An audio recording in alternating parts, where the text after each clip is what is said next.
Dennis Whitehead reliving that moment, and so he should.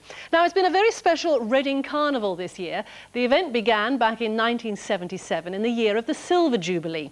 Now, the Golden Jubilee celebrations have coincided with the Carnival's 25th anniversary. Bryony Leyland was in Reading for the festivities yesterday and takes a look at the highlights of the day. Everybody don't need a whistle now. Everybody.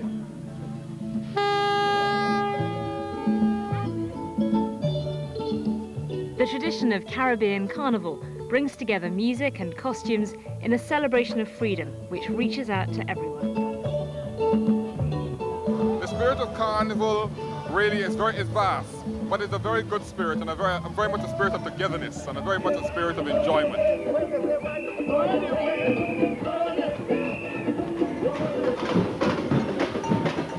The procession is a 4-hour marathon, spreading the spirit of Carnival throughout the streets of Reading.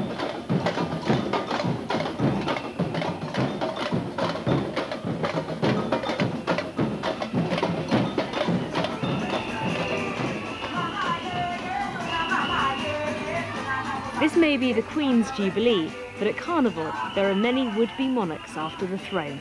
Hopefully our Queen will win. This is our Queen Shakira.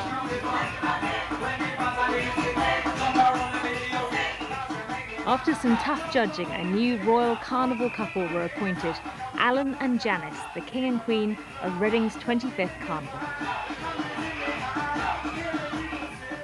Fantastic. It also stayed relatively dry as well. How did you celebrate the Jubilee then, Mike? Were you out and about? Well, of course, dancing the fandango in the street, just like you at the party at the park, Sally. That was good, actually. Music Live was really good yesterday. And the amazing thing was we all thought, I mean, you as well, said that it was going to be wet, didn't you? But it stayed clear, stayed dry, even for today in London, which was fantastic. Yeah, the thing is, we did have some hefty showers as well in places, and that is the nature of unsettled weather, and we've got rather an unsettled week to come. However, we did have some blue skies out and about, as Sally said, Southsea Marina at lunchtime today, but the theme is going to be rather unsettled for the next week and rather chilly with an easterly wind. And you don't need me to tell you that last month was rather cool. In fact, it was the coolest in 5 years. We started chilly. Granted, we had a mini heat wave in the middle of it, but by the end it was wet and windy. And that's the rut we've really got stuck in at the moment. 2 areas of low pressure over the United Kingdom, and underneath that synoptic chart we can see the swathe of cloud and rain,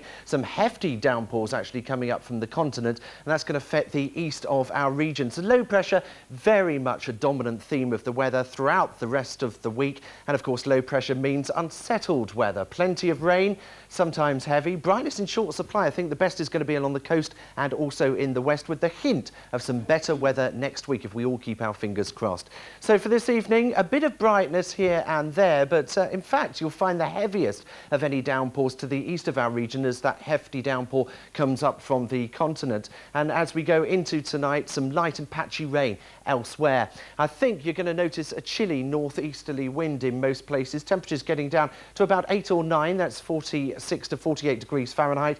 The mildest is 10 Celsius, 50 Fahrenheit. But just a bit of a warning, wet and windy this evening in the east with a force 7 for the sailors, and blustery in the showers as well. Tomorrow morning, a bit of brightness, especially to the west, but as we go into the afternoon, we'll see some further rain, and again, it's the east of our region over West Sussex and Berkshire that gets the worst of it. So rain, very much a feature for the next few days. Tomorrow, rather unsettled, as we say. Friday, some thunderstorms as well in places, and Saturday, combination of sunshine and showers. So feeling rather chilly out and about, some heavy downpours in places, wrap up warm out and about. Who'd have thought it's June?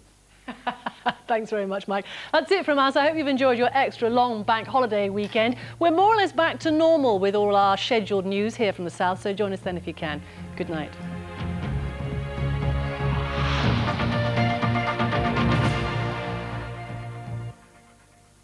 The story of Britain's biggest rock event ever. They had this concept of let's sink the Isle of Wight. 32 years on, the Isle of Wight rocks again.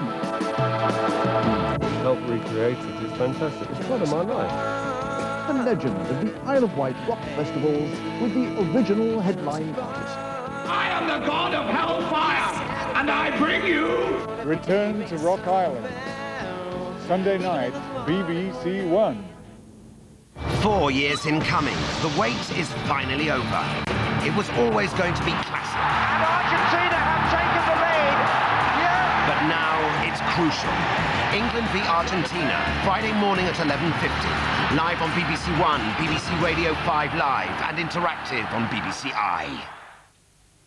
Following the Jubilee coverage, tonight's schedule here on BBC1 has changed.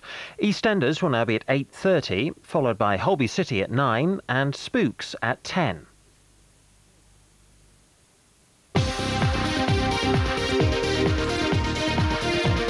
Now on BBC1, later than planned, today's highlights from the World Cup in Match of the Day. After the programme, why not join the BBC I Interactive Forum with former Spurs captain Gary Mabbott.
Good evening. There was a strong Oriental flavour about Day 5 of the World Cup as both the co-hosts and China got their first taste of action.